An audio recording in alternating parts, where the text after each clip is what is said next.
사랑하는 생명사랑교회 여러분, 지난 일주일 동안 평안하셨습니까? 오늘 온라인 예배에 참여하시는 여러분 모두를 생명과 평화의 예수 그리스도의 이름으로 환영합니다. 오늘은 대림절 첫째 주일입니다. 예수 그리스도를 중심으로 하는 교회력에서 대림절은 새해가 됩니다. 대림절은 아기 예수님의 오심을 축하하고 기억하고 또 다시 오실 예수님을 기다리는 절기입니다. 오늘날 과연 누구에게 우리 예수님이 찾아오실지를 생각해보고 또 예수님 오시는 그 자리에 우리 모두가 함께 할 수 있기를 소망해 봅니다. 오늘은 우리 정의평화 기독인 연대가 실시하는 평신도 강단 교류로 우리 창원에 있는 하나교회에서 박종건 집사님께서 오셔서 설교를 해주십니다. 정말 열렬히 환영하고요. 또 오늘 주시는 말씀에 깊은 깨달음이 있기를 빕니다. 우리 교회 김기동 집사님은 일산에 있는 동력교회 가셔서 설교를 하십니다. 원래 오늘 오후에 하려고 했던 2021년 목회를 위한 전교인 공청회는 코로나의 급격한 확산으로 인해서 비대면으로 전환합니다. 저희가 전교인 카톡방을 통해서 자세하게 안내해 드리겠습니다. 이제 다음 주 초가 되면 인테리어 공사를 전부 마무리합니다. 이사는 12월 11일에 계획하고 있고 12월 셋째 주인 20일에 입당 예배를 드리려고 합니다. 여러분 12월 11일 이후에는 새 예배 처소로 마음껏 방문하셔도 좋겠습니다. 이제 성부, 성자, 성령의 임재를 알리는 세 번의 징홀림과 함께 성삼위 하나님의 은총이 우리들 가운데 함께 하시기를 기원하며 다 같이 영과 진리로 하나님께 예배하겠습니다.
주님께서 날마다 좋은 생각을 주시며 밤마다 나의 마음에 교훈을 주시니 내가 주님을 찬양합니다. 주님은 언제나 나와 함께 계시는 분, 그가 나의 오른쪽에 계시니 나는 흔들리지 않는다. 아멘.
성문으로 나아가라, 나아가라. 백성의 올 길을 닦으라.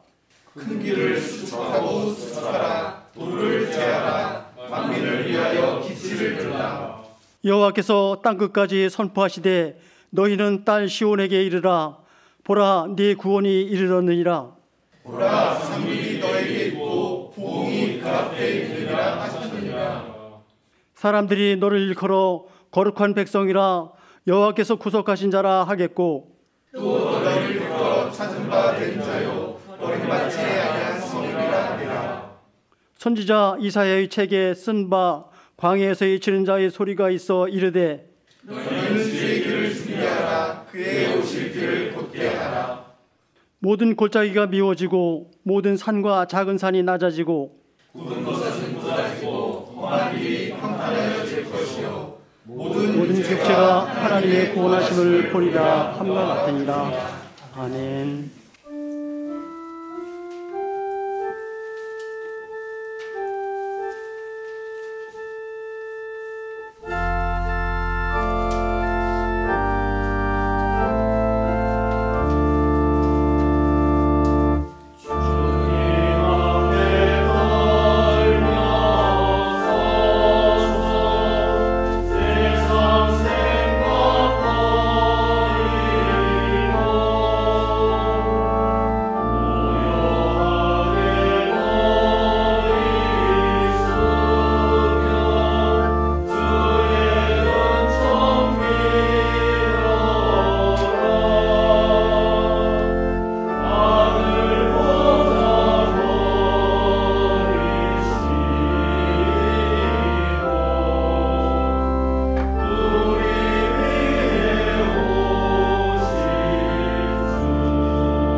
하무더 목사님께서 목회 기도해 주시겠습니다. 사랑의 하나님, 대림절 첫 주를 맞이하며 기도합니다. 오시는 주님을 기다리며 겸손히 지난 날들을 돌이켜 봅니다. 생각지 못한 전염병 세계 대유행으로 계속 이어지는 어수선한 날들 속에서도 무엇보다 우리 생명사랑 공동체를 지켜주신 것 감사드립니다. 온라인으로 예배하고 선교할 수 있도록 해주시고 지하 공간에서 벗어나 새로운 공간으로 옮길 수 있게 하신 것 감사합니다. 매일매일 신앙교육을 진행할 수 있었던 것, 세 분의 목사 수련생과 함께 목회할 수 있도록 도우신 것을 감사합니다.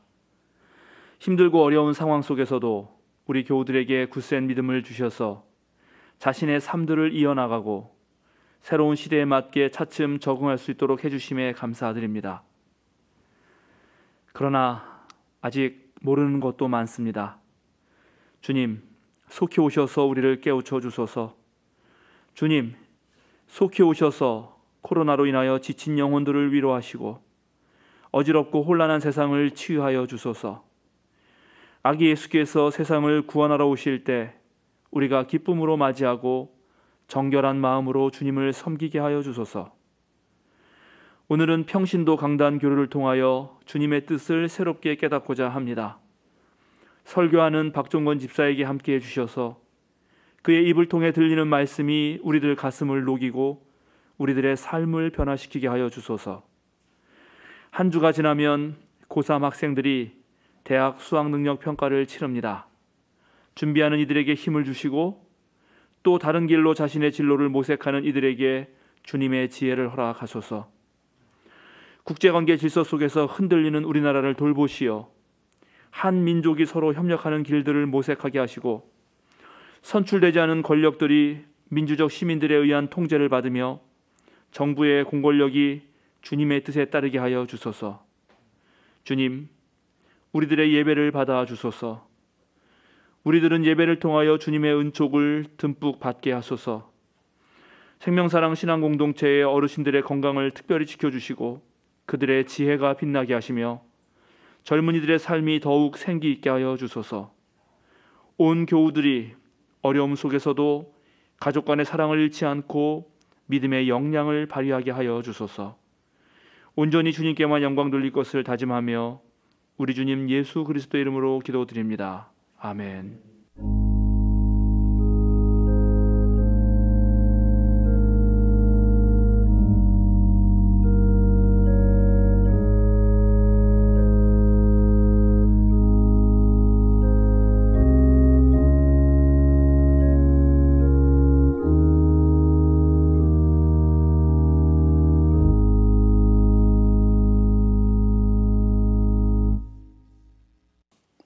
오늘 우리에게 주시는 성경 말씀은 창세기 9장 1절에서 7절 말씀과 잠언 18장 12절, 누가복음서 19장 36절에서 44절 말씀입니다. 먼저 창세기의 말씀을 저와 함께 한 절씩 교독하시고 마지막 절은 함께 봉독하겠습니다. 하나님이 노아와 그의 아들들에게 복을 주시며 말씀하셨다. 생육하고 번성하여 땅에 충만하여라. 땅에 사는 모든 짐승과 공중에 나는 모든 새와 땅 위를 뛰어다니는 모든 것과 바다에 사는 모든 물고기가 너희를 두려워하며 너희를 무서워할 것이다. 내가 이것들을 다 너희 손에 맡긴다. 살아 움직이는 모든 것이 너희의 먹거리가 될 것이다. 내가 전에 푸른 채소를 너희에게 먹거리로 준 것 같이 내가 이것들도 다 너희에게 준다. 그러나 고기를 먹을 때에 피가 있는 채로 먹지는 말아라. 피에는 생명이 있다. 생명이 있는 피를 흘리게 하는 자는 내가 반드시 보복하겠다. 그것이 짐승이면 어떤 짐승이든지 그것에게도 보복하겠다. 사람이 같은 사람의 피를 흘리게 하면 그에게도 보복하겠다. 사람은 하나님의 형상대로 지음을 받았으니 누구든지 사람을 죽인 자는 죽임을 당할 것이다. 너희는 생육하고 번성하며 땅에 평만하여 거기에서 번성하여라. 아멘. 다음은 잠언 18장 12절의 말씀을 함께 한 몫으로 봉독하겠습니다. 사람의 마음이 오만하면 멸망이 뒤따르지만 겸손하면 영광이 뒤따른다. 아멘. 마지막으로 누가복음서 19장 36절에서 44절의 말씀을 저와 함께 한 절씩 교독하시고 마지막 절은 함께 봉독하겠습니다. 예수께서 나아가시는데 제자들이 자기들의 옷을 길에 깔았다. 예수께서 먼저 올리브산의 내리막길에 이르셨을 때 제자의 온 무리가 기뻐하며 자기들이 본 모든 기적을 두고 큰 소리로 하나님을 찬양하면서 말하였다. 복되시다 주님의 이름으로 오시는 임금님, 하늘에는 평화, 지극히 높은 곳에는 영광. 그런데 무리 가운데 섞여 있는 바리새파 사람 역시 예수께 말했다. 선생님의 제자들을 꾸짖으십시오. 그러나 예수께서 대답하셨다. 내가 너에게 말한다. 이 사람들이 잠잠하면 돌들이 소리 지를 것이다. 예수께서 예루살렘 가까이 오셔서 그 모습을 보시고 우시었다. 그리고 이렇게 말씀하셨다. 오늘 너도 평화에 이르게 하는 일을 알았더라면 좋을 터인데 그러나 지금 너는 그 일을 보지 못하는구나. 그 날이 너희에게 닥치니 너희 원수들이 구성을 쌓고 너를 에워싸고 너를 사면에서 죄어들어서 다 같이 너와 네 안에 있는 네 자녀들을 칠밟고 네 안에 돌 한 개도 다른 돌 위에 얹혀 있지 못하게 할 것이다. 이것은 하나님께서 너를 찾아오실 때를 네가 알지 못했기 때문이다. 아멘. 찬송 502장 함께 하시겠습니다.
하나교회 박종건 집사님께서 코앞에 닥친 기후위기 어떻게 하면 좋을까라는 제목으로 설교하시겠습니다. 네, 안녕하십니까. 경남 창원에서 온 박종근 집사입니다. 향림교회에서 한 30년 집사하다가 귀양에서 지금 살고 있고요. 직장 은퇴하고 서울에서 계속 살고 있었는데 제 고향에서 환경운동 좀 하라고 해서 환경운동연합 그 지역의 공동의장으로 스카우트가 사실 내려갔습니다. 창원은 많이 와보셨겠지만 서울보다도 면적이 한 20% 정도 더 넓습니다. 인구는 한 100만 정도 되고요. 그래서 저는 창원 중에서도 저 끝에 바닷가에 지금 살고 있습니다. 이번에 강당 교류 때문에 모처럼 서울에 올라왔습니다. 저는 오늘 여러분들에게 기후 위기와 생명을 주제로 말씀을 나눌까 합니다. 근데 여기 교회 이름이 생명사랑교회라서 여러분들이 저보다 생명에 관한 또 지식이 더 많을 것 같은데 좀 긴장이 됩니다만, 우리 한문도 목사님도 청년 때부터 알고 지냈고, 오늘도 조은정 목사님도 오시고, 임승교 장로님, 윤영수 장로님, 김진철 우리 함께 참 옛날에 열심히 오늘 빛의 사자 되리라 그 노래도 참 많이 불렀는데 생각이 새롭네요. 그래서 우리 교회다 하는 생각으로 좀 편하게 말씀을 드리겠습니다. 저는 오늘 여러분에게 기후 위기가 얼마나 지금 우리 가까이 와 있는지에 대해서 말씀드리려고 왔습니다.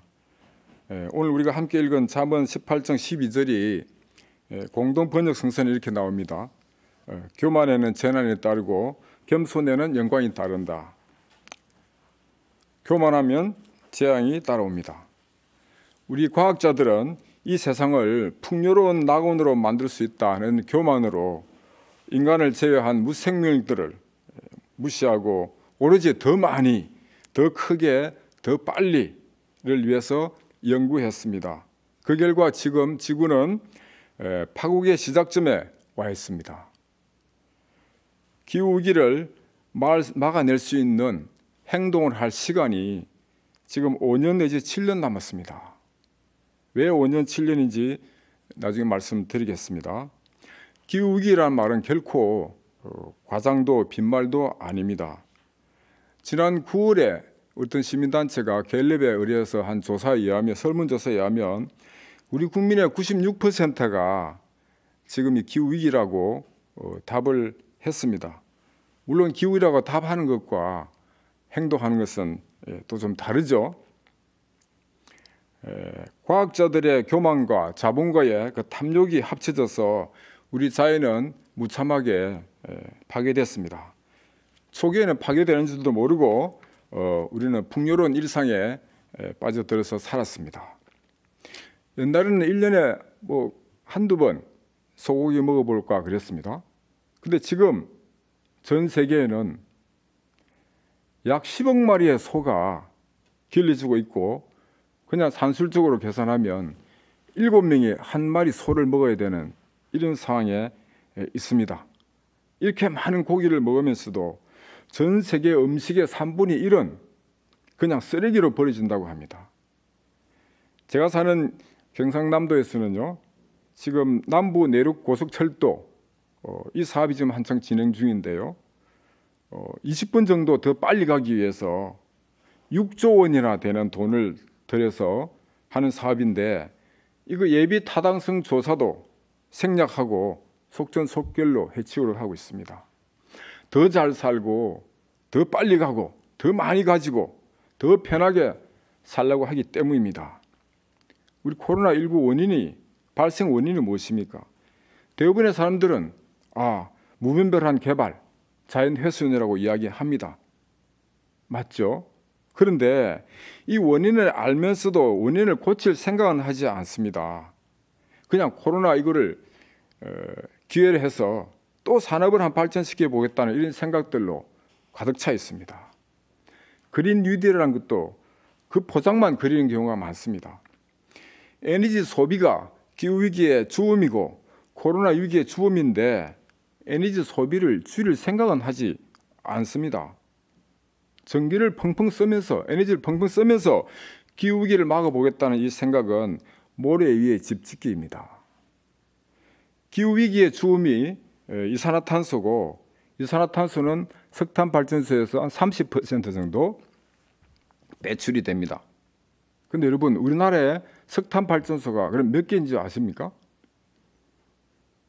이 기후위기의 주범이라고 하면서 몇 개인지를 아는 사람이 많지 않습니다. 또 국민의힘당 같은 경우에는 입만 열면 원전 더 지어야 된다, 신한으로 3, 4기 더 지어야 된다고 이렇게 계속 싸우고 정부 여당은 안 된다 그러고 싸우고 있습니다. 그런데 국민들 중에서 원전이 지금 우리나라 몇 개 가동되고 있는지를 아는 사람이 별로 없습니다. 원전이 몇 개나 정도 가동되는지, 석탄 발전소가 몇 개 정도 가동되고 있는지는 여러분께서는 좀 외워두셔야 한다고 생각을 합니다. 지금 우리나라는 석탄 발전소가 60기가 가동되고 있고요. 지금 7기가 또 건설 중에 있습니다. 해외에 수출까지 하고 있습니다. 핵발전소는 24개가 지금 가동되고 있고요. 원전에 관한 이야기하면 너무 기니까 다음에 한번 제가 재능 기부로 원자력 발전소에 대해서 특강을 한번 해드리겠습니다. 여러분이 요청하시면. 지난 3월에 엘고 전 미국 대통령이 우리나라 문재인 대통령에게 편지를 보냈습니다. 한국 제발 석탄 발전 수출 중단하라고 세계 지도자들이 실망하고 있다고 편지를 보냈습니다. 정말 창피한 거죠. 우리 반기문 전 유엔 사무총장은 더 이상 우리가 기후위기 때문에 낭비할 시간이 없다. 한국이 기후악당 소리 듣는 게 정말 불명예스럽다. 한국의 기후위기 대응에 앞장서지 않으면 희망이 없다고 이야기를 하고 있습니다. 한국은 기후변화 대응에 있어서 그 지수를 계산해 보면 100점 만점에 26점입니다. 그 평가 항목이 4가지인데요. 탄소 배출량, 재생에너지 발전 비중, 그다음에 에너지 소비량, 그다음에 기후변화 정책 이 4가지입니다. 한국은 지금 세계 3대 기후악당 국가가 됐습니다. 탄소 배출량은 세계 6위 내지 7위에 이르고요. 1인당 전기 소비량은 영국, 이태리, 독일의 2배 수준입니다. 재생에너지 발전 비중은 4.5%에 불과합니다. OECD 국가들은 평균이 30%에 이릅니다. 내막을 자세히 알면 정말 기가 막힌 일입니다. 태양광 풍력이 유일한 기후위기 대응 수단입니다. 그런데도 태양광에 관한 거짓 뉴스가 지금 9개나 돌아다니고 있습니다. 많은 국민들은 이 거짓 뉴스를 또 진실로 받아들이고 있습니다. 이 거짓 뉴스는 국민의힘당이 생산하고요. 조선일보나 조중동 같은 보수 언론이 받아서 후속 보도를 합니다. 태양광이 산사태의 주범이다. 중금속 덩어리다. 폐기물 처리가 어렵다. 효율이 떨어져서 안정적인 전력 공급이 안 된다. 등등 너무너무 많습니다. 자세한 설명을 드릴 시간이 없기 때문에 좀 안타깝긴 합니다. 구테러스 현 유엔 사무총장은 이렇게 이야기를 합니다. 더 이상의 자연에 대한 무차별적인 전쟁을 멈춰야 한다. 이제 자연이 인간을 공격하기 시작했다. 자연에 대한 전쟁을 우리 인간은 멈춰야 합니다. 이렇게 이야기를 합니다. 이런 속담이 있습니다. 신은 언제나 인간을 용서한다. 인간은 자주 용서한다. 그러나 자연은 결코 인간을 용서하지 않는다. 이런 속담이 있다고 합니다. 프란체스코 교황님도 얼마 전에 이 말을 인용하면서 우리 자연에 대한 공격을 멈춰야 한다고 이야기한 적이 있습니다. 지금 여러분은 기후위기가 정말 위기라고 믿습니까? 확실하게? 아마도 기후위기라고 생각하는 분이 많이 있을 겁니다.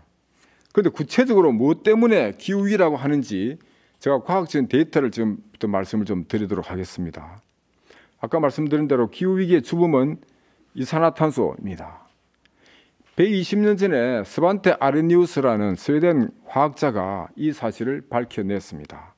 그때는 슈퍼컴퓨터도 없을 때인데요. 수기로 이 어려운 화학 방정식을 풀어서 이산화탄소가 지구온난화의 주범이라고 밝혀냈습니다. 요즘 과학자들은 그걸 보고 슈퍼컴퓨터도 없는데 어떻게 이걸 수기로 계산했을까 하고 아주 놀래고 있습니다. 아마도 스반테 아르니우스는 아마 수학 천재였나 봅니다. 노벨 화학상까지 받았습니다. 근데 이분이 120년 전에 CO2가 지구온난화의 주범이라고 밝혀냈을 당시에 이 CO2가 신의 축복이라고 이야기를 했습니다. 빙하기가 끝나고 얼마 되지 않았기 때문에 추위에 대한 공포가 많았습니다. 그래서 지구온난화가 축복이다.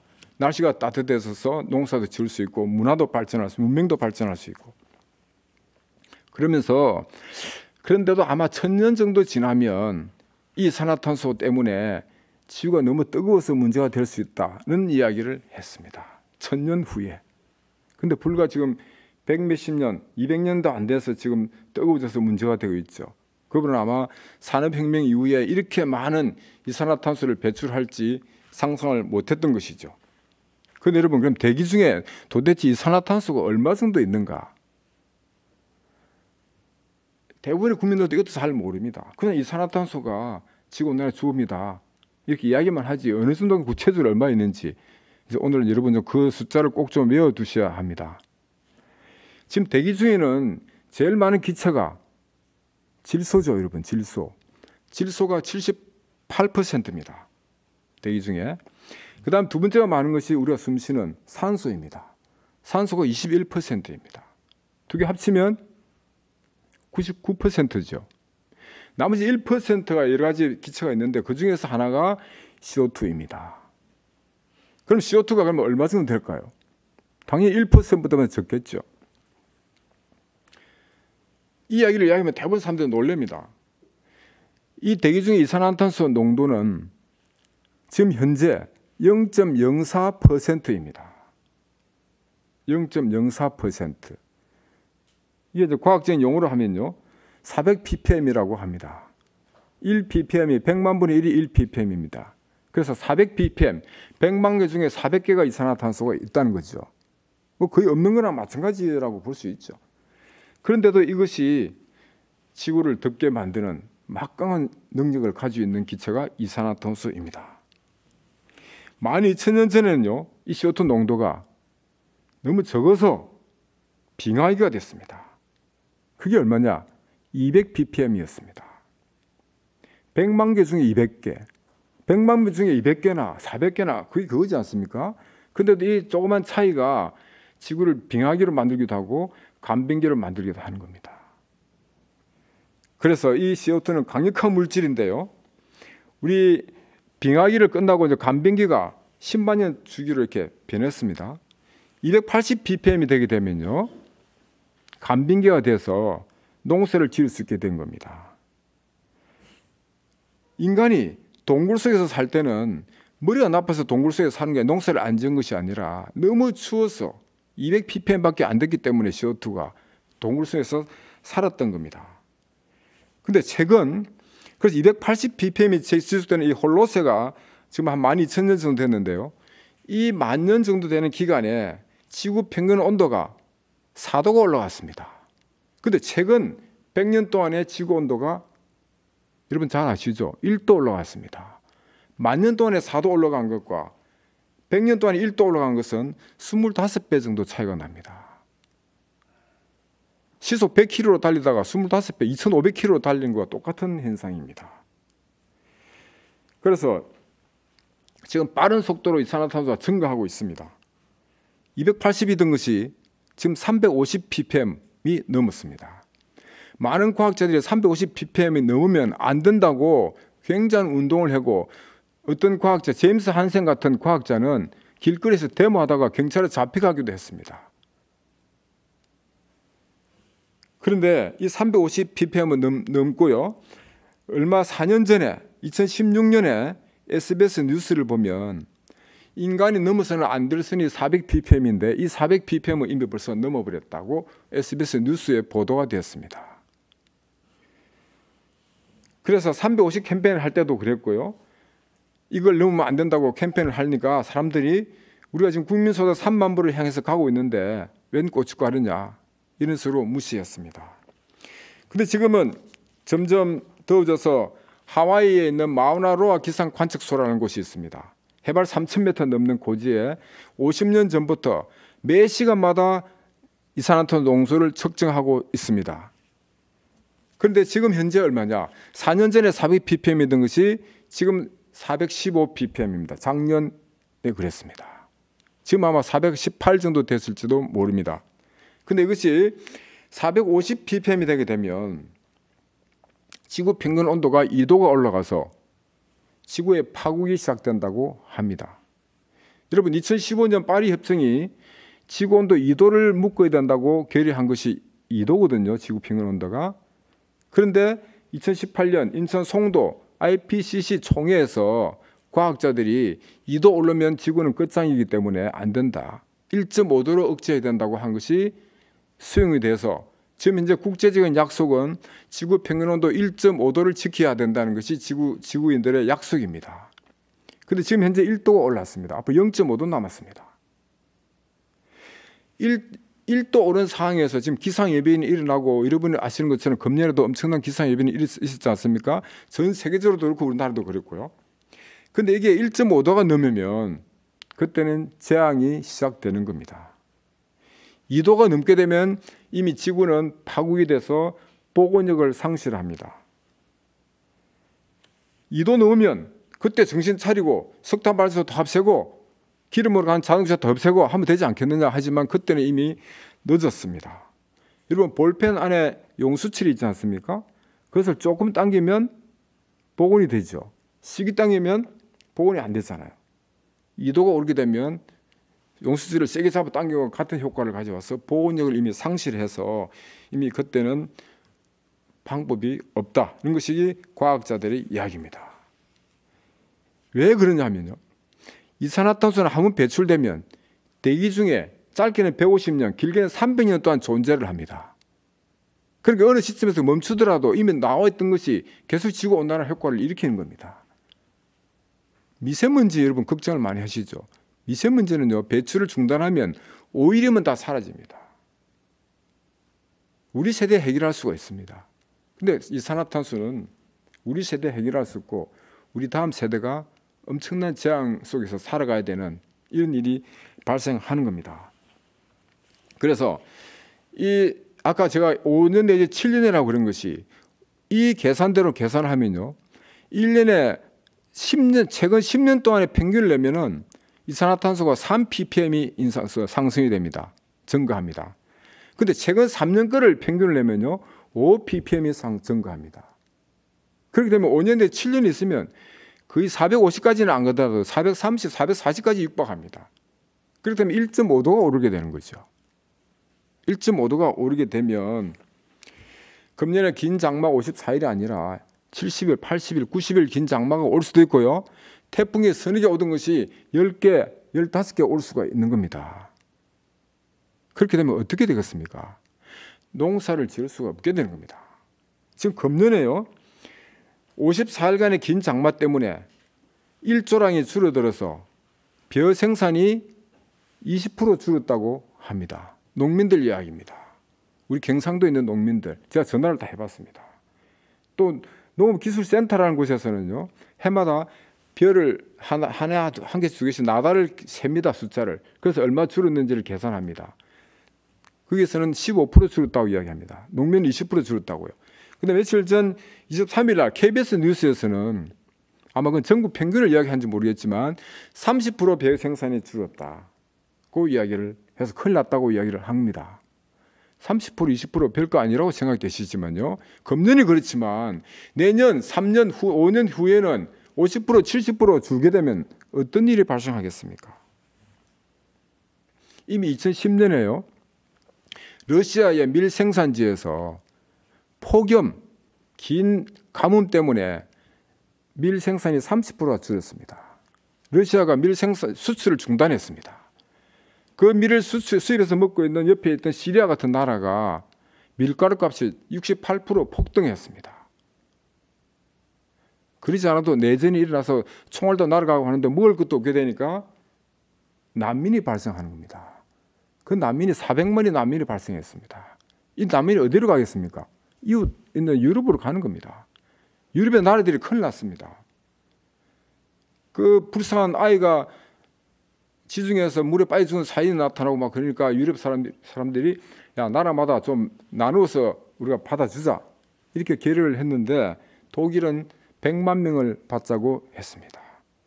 영국은 못 받는다고 해서 브렉시트가 된 겁니다. 우리나라 여러분 제주도에 한번 난민 온 거 기억하시죠? 그때 500명 받습니다. 나라가 뭐 거들날 것처럼 난리 났습니다. 빨리 쫓아보내야 된다고. 범죄자 된다고. 그래서 정부에서 난민 심사해가지고 단 2사람 난민 인정했습니다. 우리나라 정말 도덕적으로 문제가 많습니다. 그래서 이 난민이 지금 400만이 생긴데도 이런 아직까지 해결 못하고 있는데요. 수억의 난민이 생기면 이거는 걷잡을 수가 없습니다. 그래서 많은 나라들이 미국이나 호주나 우리나라도 마찬가지 국방부에서 이런 수천만의 난민이 쳐들어오는 걸 표현이 좀 이상하지만 밀리서 오면은 어떻게 하는가? 국가 안보에 어떻게 되는가? 그걸 걱정하고 보고서를 내고 있습니다. 국가 간에 엄청난 분쟁이 발생할 수 있고요. 그래서 우리 기상과학원장이라는 분이 조천호 박사라고 있습니다. 조천호 박사라고 인터넷 검색해 보면 이분이 요새 그 기상과학원장을 정년 퇴직하시고 기후변화에 대한 강연을 엄청 많이 다니고 있습니다. 유튜브 검색해 보시면 수많이 나옵니다. 짧은 것도 긴 것도 있으니까 꼭 한번 보시기를 바라는데, 이분이 말하기를 코로나는 지금 아무리 우리가 위험하고 지금 뭐 전세가 난리를 치더라도 마트에 가면 먹을 것이 있지 않느냐. 근데 기후 위기가 왔을 때는 마트에 갔을 때 먹을 것이 없어지는, 먹을 것이 없는 이런 아직까지 경험해 보지 못한 끔찍한 재앙을 맞이할 수밖에 없다고 이분이 주장을 하는 겁니다. 아까 말씀드렸죠. 구체적인 숫자가 지금 50년 동안에 매 시간 이산화탄소 농도를 측정했는데 한 번도 줄어든 적이 없습니다. 계속 이렇게 일직선으로 올라가고 있습니다. 그걸 계산해 보면 5년, 7년 내에 이 올라가는 걸 꺾지 못하면 희망이 없습니다. 그건 엄연한 과학적인 사실입니다. 여러분, 돌들이 소리치리라. 제가 기후 집회 때 손피켓을 그걸 만들어가고 나갔습니다. 그런데 당신 교회 다니냐고 얘기하더라고요. 아는 분은. 오늘 우리가 읽은 누가복음서 말씀은 예루살렘의 입성 이야기 아닙니까? 예수님은 올리브산 중턱에서 두 제자를 앞질러 보내면서 마침내 마을에 가면 아무도 탄 적이 없는 어린 나귀가 한 마리 있을 거다. 그 나귀를 풀어 오너라 하고 말하죠. 왜 남의 나귀를 푸느냐고 물으면 주께서 쓰신다고 하라고 말합니다. 제자가 가보니 과연 그대로였습니다. 나귀 주인과 대화도 그대로였습니다. 예수님은 그 나귀를 타고 제자들은 방금 본 그 기적에 대해서 기쁨을 감추지 말고 소리 질러서 막 찬양하고 시끄럽게 합니다. 하늘의 평화, 하나님께 영광. 바리사이파 사람들이, 성신님 제자들이 저렇게 시끄럽게 소리치는데 왜 꾸짖지 않았습니까? 예수님께서 이렇게 말씀하셨죠. 그들이 입을 다물면 돌들이 소리 지를 것이다. 기쁜 일을 보면 소리 질러서 알리는 것이 맞습니다. 기쁜 일이 아니고 아주 나쁜 소식을 알게 되면 어떻게 해야 될까요? 이 소식을 소리 질러서 알리지 않으면 많은 사람들이 죽게 되거나 재앙을 맞이할 수 있다면 어떻게 해야 될까요? 아주 큰 수를 외쳐서 알려야 합니다. 넉대가 오면 넉대가 온다고 소리 질러서 외쳐야 동네 사람들이 살 수가 있습니다. 지금은 기후위기를 감지할 수 있는 수준입니다. 곧 5년 내지 7년 내에 기후재난을 바로 우리가 당하게 될 수가 있습니다. 소리 내서 알려줘야 됩니다. 요즘 좋은 소리 많지 않습니까? 카톡, 밴드, 페이스북, 댓글. 이제 여러분들 기후 관련 소식 좀 많이 눈에 들어오시게 되면 부지런히 댓글도 달아주시고요. 여러분 잘 아시는 세계적인 석학 제레미 리피킨 박사가 작년에 우리나라 영상강연에서 이렇게 이야기했습니다. 우리나라 같은 중앙 집권적인 에너지 구조, 석탄 발전소, 가스 발전소, 원자력 발전소, 이런 에너지는 앞으로 사라질 것이다. 분권형 자연 에너지로 반드시 갈 것이다. 태양광 풍력이 앞으로 에너지 대세가 될 것이고 한계 비용 제로 에너지가 된다고 주장합니다. 갈수록 석탄과 원자력은 가격 경쟁력에서 태양광 풍력에 밀려서 저절로 도태될 것이라고 이야기를 합니다. 지금 우리나라는 태양광 풍력 같은 재생에너지 발전 비중이 아까 4.5% 정도 된다고 그랬죠. OECD 평균이 지금 30%에 가까이 있습니다. 꼴찌 수준인데요. 석탄 발전 비중은 지금 40%입니다. 40%. 원자력은 25%고요. 앞으로 이런 에너지들은 도태됩니다. 그걸 좌초자산이라고 이야기합니다. 이 좌초자산이 우리나라가 전 세계에서 제일 금액이 큽니다. 무려 120조 원의 좌초자산이 될 것이라고 전문가들이 이야기를 합니다. 이 자산을 지키려고 또 시대 흐름에 역행하는 세력들이 있죠. 재생에너지를 공격하고 정부의 탈원전 정책도 공격하고 있습니다. 이 제레미 리핀이 지난 10월 달에 중화일보와 화상 인터뷰에서 이런 이야기를 했습니다. 이분이 나이가 70대 중반입니다. 청소년들에게 이렇게 이야기합니다. 요새 청소년들 거리로 많이 나서고 있는 거 아시죠? 청소년 여러분, 거리에 나서세요. 거리로 나서세요. 평화를 유지하면서. 여러분들의 부모님들의 호의에 기대하지 마세요. 이렇게 이야기합니다. 이 세계적인 석학 70대 중반의 노학자가 어른들은 아직도 배가 고픕니다. 채워도 배가 배가 부르지 않는 병을 앓고 있습니다. 그래서 어른들에게는 희망이 없다고 이분은 보는 겁니다. 구태여스 사무총장도 이 청소년들의 조직적인 이런 동원력에 희망을 걸고 있고요. 현재 세계 지도자들은 입을 열 때마다 기후를 이야기하지만 행동은 그렇지 않습니다.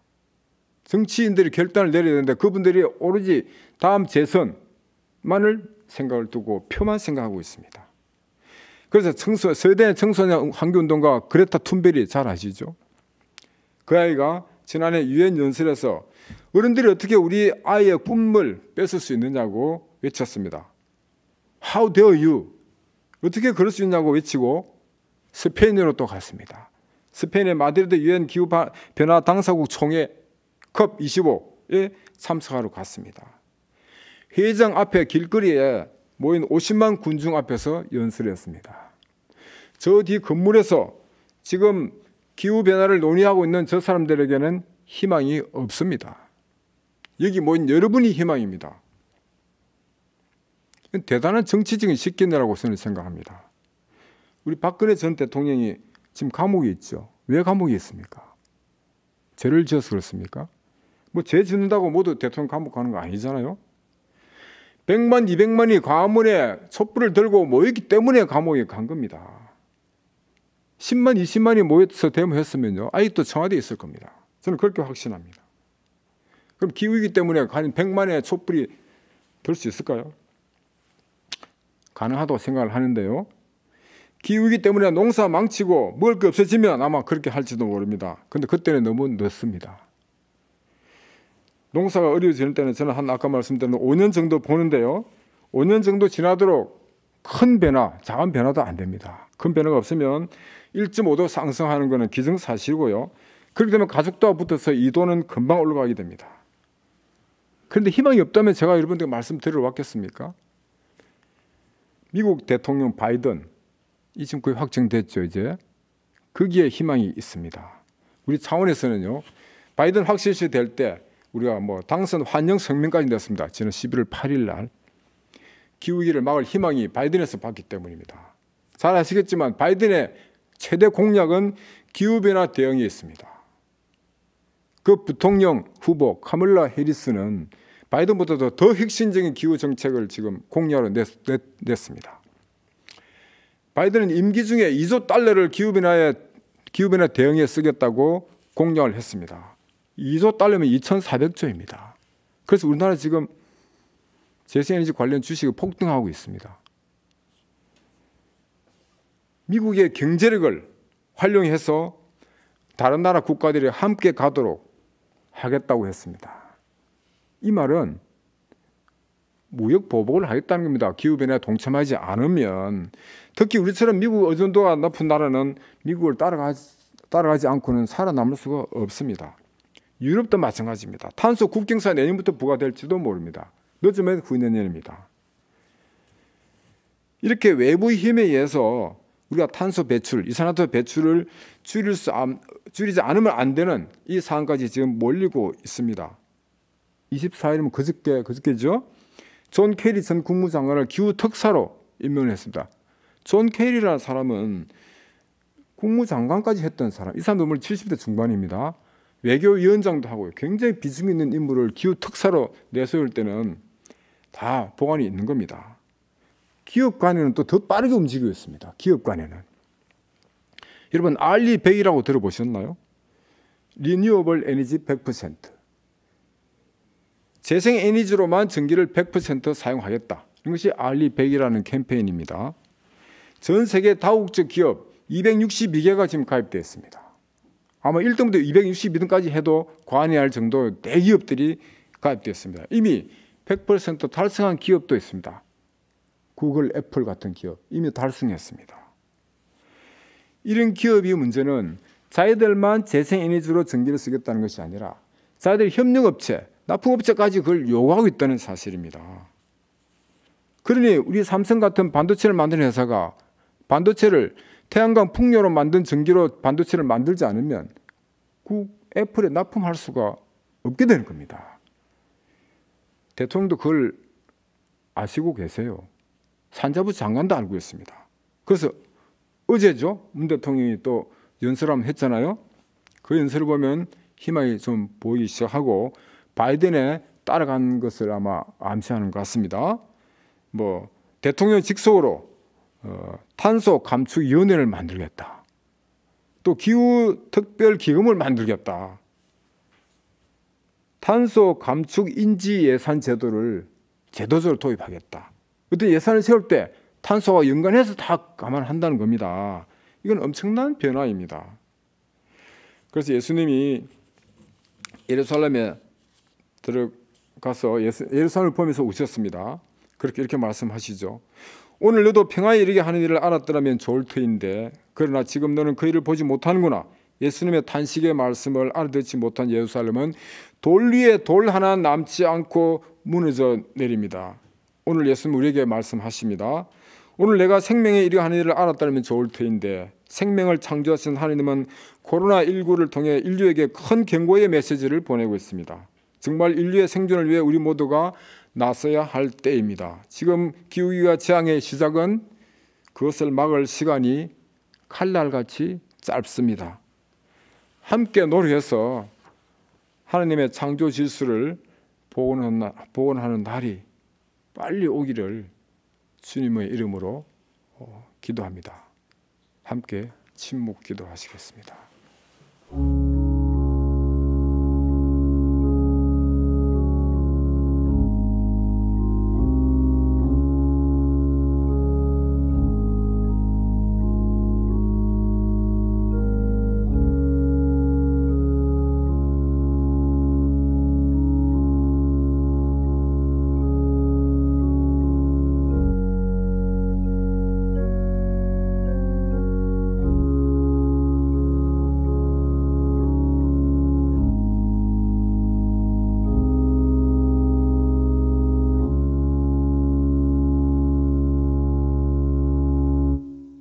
사도신경으로 우리의 신앙을 함께 고백하겠습니다. 나는 전능하신 아버지 하나님 천지의 창조주를 믿습니다. 나는 그의 유일하신 아들 우리 주 예수 그리스도를 믿습니다. 그는 성령으로 잉태되어 동정녀 마리아에게서 나시고 본디오 빌라도에게 고난을 받아 십자가에 못 박혀 죽으시고 장사된 지 사흘 만에 죽은 자 가운데서 다시 살아나셨으며 하늘에 오르시어 전능하신 아버지 하나님 우편에 앉아 계시다가 거기로부터 살아있는 자와 죽은 자를 심판하러 오십니다. 나는 성령을 믿으며 거룩한 공교회와 성도의 교제와 죄를 용서받는 것과 몸의 부활과 영생을 믿습니다. 아멘. 네, 저희가 온라인 예배를 드리면서 봉헌하는 시간을 매주 갖지는 못하는데 한 달에 한 번은 하나님께 감사하면서 또 여러분 전국에서 온라인으로 또 하나님 나라 선교사에게 쓰라고 또 우리 생명사랑교회 헌금하시는 분들 또 생각하면서 오늘 정말 박종원 집사님의 아주 전 명설교를 들었다고 생각하는데요. 설교를 들은 게 중요한 게 아니라 정말 그대로 살기를 다짐하면서 하나님 앞에 감사하기도 드리겠습니다. 자비하신 하나님, 우리가 주님을 송축하고 우리의 입술로 주님을 찬양합니다. 11월을 보내며 올 한 해 우리에게 베풀어 주신 한없는 은혜에 감사드립니다. 주님께서는 우리에게 힘을 주시고 지금의 어려움 속에서도 믿음을 지키도록 이끌어 주셨습니다. 새로운 예배 공간을 주셔서 새로운 시대, 새로운 목회를 꿈꾸게 하시니 감사드립니다.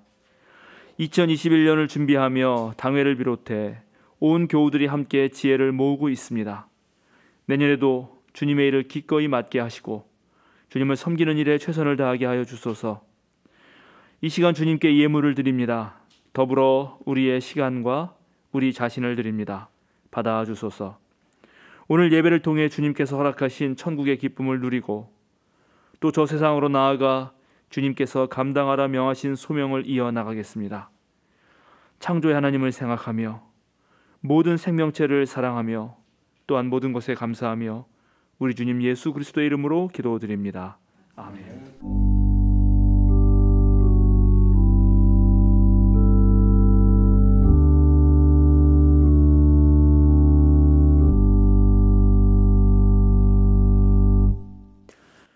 찬송 545장 이 눈에 아무 증거 아니 배워도 함께 찬양합니다.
사랑하는 생명사랑교회 여러분, 그 전국에서 우리와 함께 예배하시고 있는 성도 여러분, 어깨를 쭉 펴고 똑바로 서십시오. 세상으로 당당하게 그리고 힘차게 나아가십시오. 자유인으로 사십시오. 돌들이 외치기 전에 함께 외칩시다. 주님 주신 아름다운 지구를 살릴 시간이 촉박합니다. 우리 모두가 생명을 살리는 길로 힘껏 나아갑시다. 축도하겠습니다. 이제는 우리 주 예수 그리스도의 은혜와 하나님의 무한하신 사랑과 성령님의 거룩한 친교가 기후재앙 속에서 우리들의 삶을 돌아보며 주님 앞에서 새롭게 거듭나려는 생명사랑 교우들과 이 시간 함께 예배하는 모든 성도들 위해 지금부터 영원토록 함께 하시기를 간절히 축원하옵나이다. 아멘.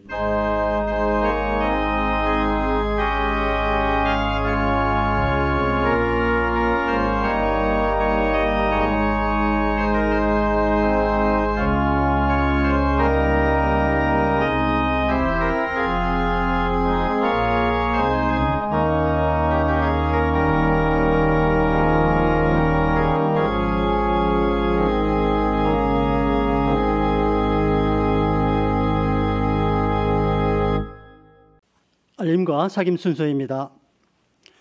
오늘은 대림절 첫째 주일입니다. 강당 교류로 박종건 집사님 멀리 창원에서 창원 하나교회에서 오셔서 설교해 주시는데 참으로 감사합니다. 코로나19와 예배 접수 이전으로 인해서 당분간 온라인 예배로만 드립니다. 모이는 예배는 매월 마지막 주일에 열림교회에서 드립니다. 오늘 오후 3시에 열림교회에 모여서 하려고 했던 2021년 목회를 위한 전교인 공청회는 비대면으로 하겠습니다.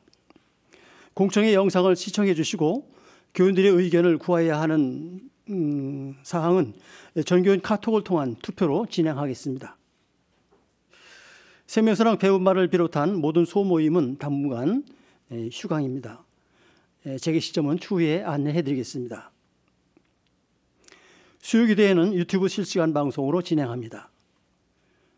예배 처소 이전 과정을 위해서 기도해 주시기 바랍니다. 다음 주에 싱크대 설치와 필름 작업, 입주 청소까지 진행하면 인테리어 공사는 마무리되겠습니다. 어제 이현재 성도 이준일 장로님과 김명숙 권사님의 아들이죠.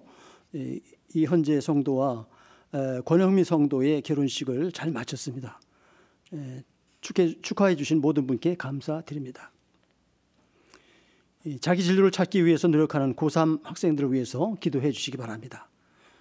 수시는 9월 23일에 시작했고 수능은 다음 주 목요일 12월 3일입니다.